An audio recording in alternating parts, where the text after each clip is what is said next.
दोस्तों सरकार क्या चाहती है? जी हाँ दोस्तों, सरकार को जितना बचत करना है वो बचत करना जानती है और इसी तरह से बेसिक को डीए के साथ मर्ज नहीं कर रही है और लोकसभा में भी इसका जवाब दे दिया गया है। वो अलग बात है कि 8वां पे कमीशन सरकार ने पुष्टि की है कि 8वां पे कमीशन लागू होगा, लेकिन कब से लागू होगा ये हम बताएंगे। ये पंकज चौधरी ने बोला है। जी हाँ दोस्तों, बहुत सारे हमारे सरकारी कर्मचारी और पेंशनर्स ये सवाल पूछ रहे हैं कि आखिर 1 जनवरी 2026 से जब 8वां वेतन आयोग को लागू होना है तो सरकार इसे लेट क्यों कर रही है। जी हाँ दोस्तों, सवाल बहुत बड़ा है। आपको बता दें, पिछले साल जनवरी 2025 में ही 8वां पे कमीशन की गठन की मंजूरी मिला था। उसके बाद 1 साल लगभग होने जा रहा है दोस्तों।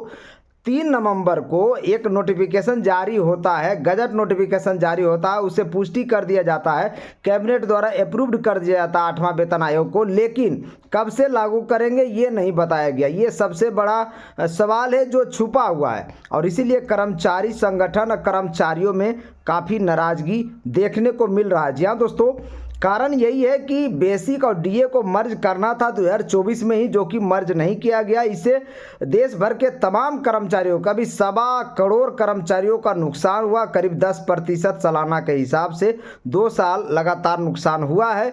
अगर ये बेसिक और डीए मर्ज 2024 में हो गया होता तो अभी सरकारी कर्मचारियों की सैलरी और पेंशन भी अच्छा खासा मिल रहा होता, जो कि नहीं मिलेगा फिलहाल। इसके अलावा 8वां पे कमीशन भी लागू होने में 2 साल लगेंगे।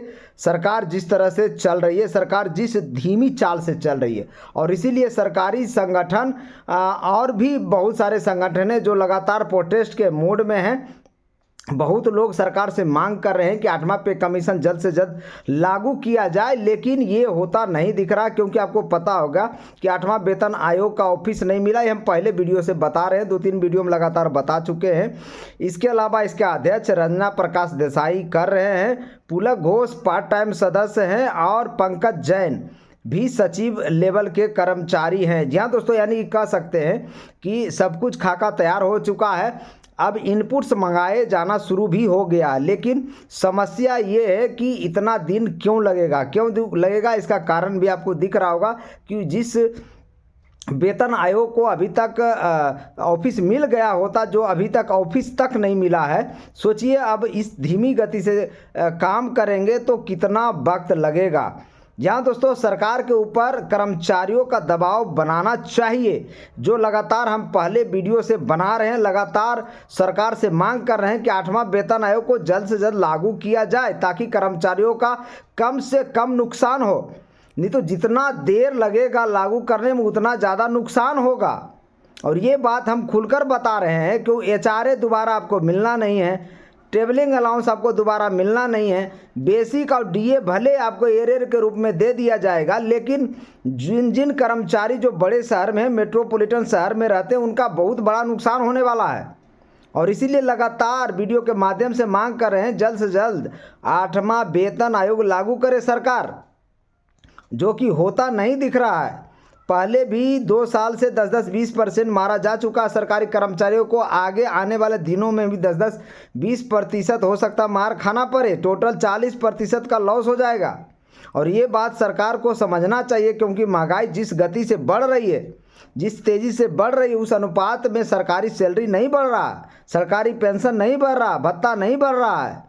आप कैलकुलेशन करके देख ले, all India consumer price index पर आप निकालते हो, all India consumer price index में बहुत सारा सामान, बहुत सारा आइटम जुड़ा हुआ नहीं है, जिससे डायरेक्ट सरकारी कर्मचारियों के ऊपर मार पड़ रही है।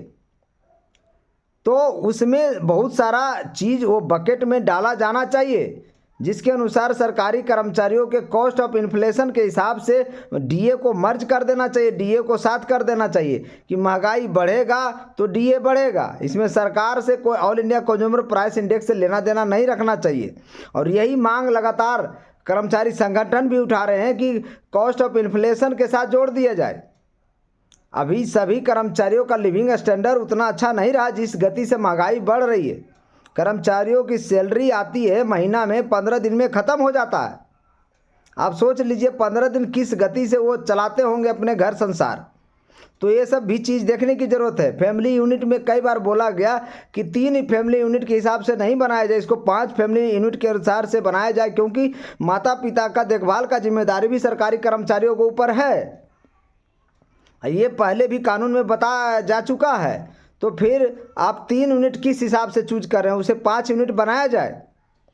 ये भी लिविंग स्टैंडर्ड जिस तरह से सरकारी कर्मचारियों का गिर रहा है, तो ये सब चीज़ देखने की ज़रूरत है। और टर्म ऑफ रेफरेंस में पुरानी पेंशन की मांग की गई है, फिटमेंट फैक्टर का भी मांग किया गया, वो गलत नहीं है।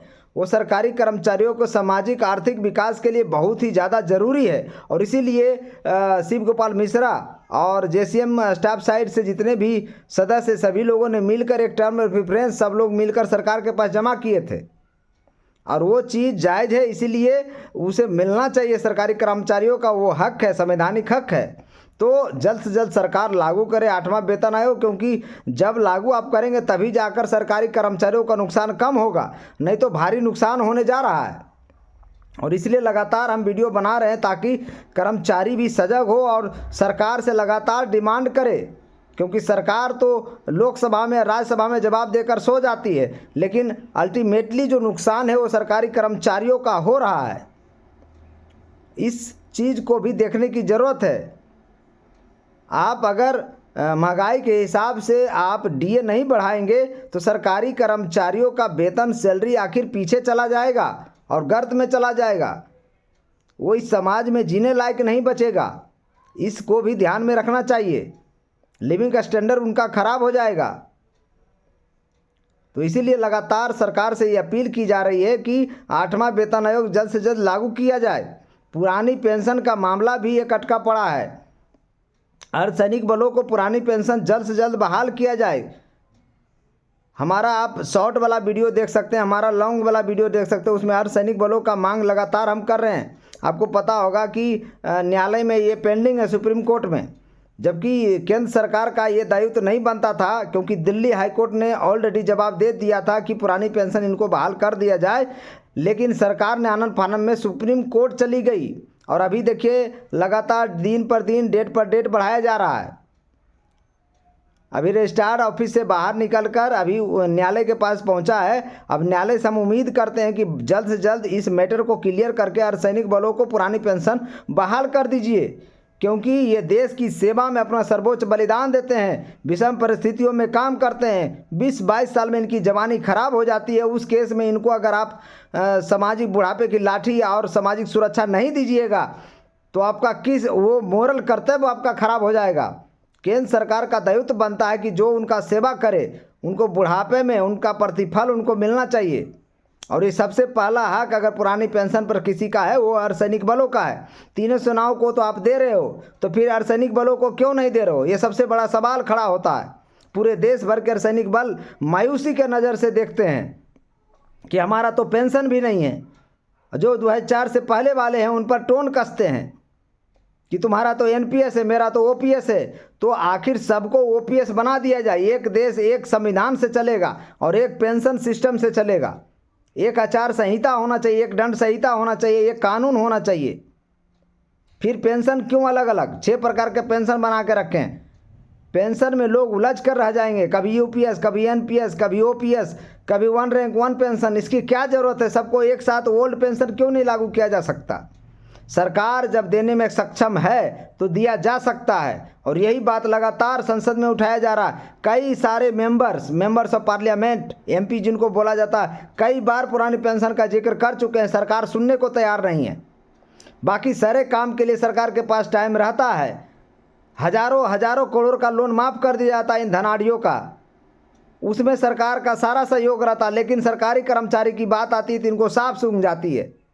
ये नहीं होना चाहिए किसी भी देश के लिए, किसी भी संबल देश के लिए। ये गलत सिंबल है। आप सरकारी कर्मचारी रेवेन्यू जनरेट करके देता है, सरकारी कर्मचारी रीढ़ का हड्डी है देश का, फिर उसके साथ अपना इंसाफी क्यों कर रहे हैं? उनके साथ कुठारा घाट क्यों किया जा रहा है? ये सवाल सरकार से डायरेक्ट जनता पूछ रही है, और जनता से ही आगे आने वाले पीढ़ियों को भी नौकरी मिलेगी। लेकिन सरकार नौकरी को ही ख़त्म कर देगी तो फिर कौन करेगा नौकरी? फिर तो एमपी एमएलए भी प्राइवेट आप खरीद लो। क्या ज़रूरत है वोटिंग करने का? क्या ज़रूरी है सरकार बनाने का? ये सब चीज़ देखना पड़ेगा सरकार को। बाकी मेरे चैनल को लाइक करना तो करिए, सब्सक्राइब करिए और शेयर करिए अगर अच्छा लगा तो।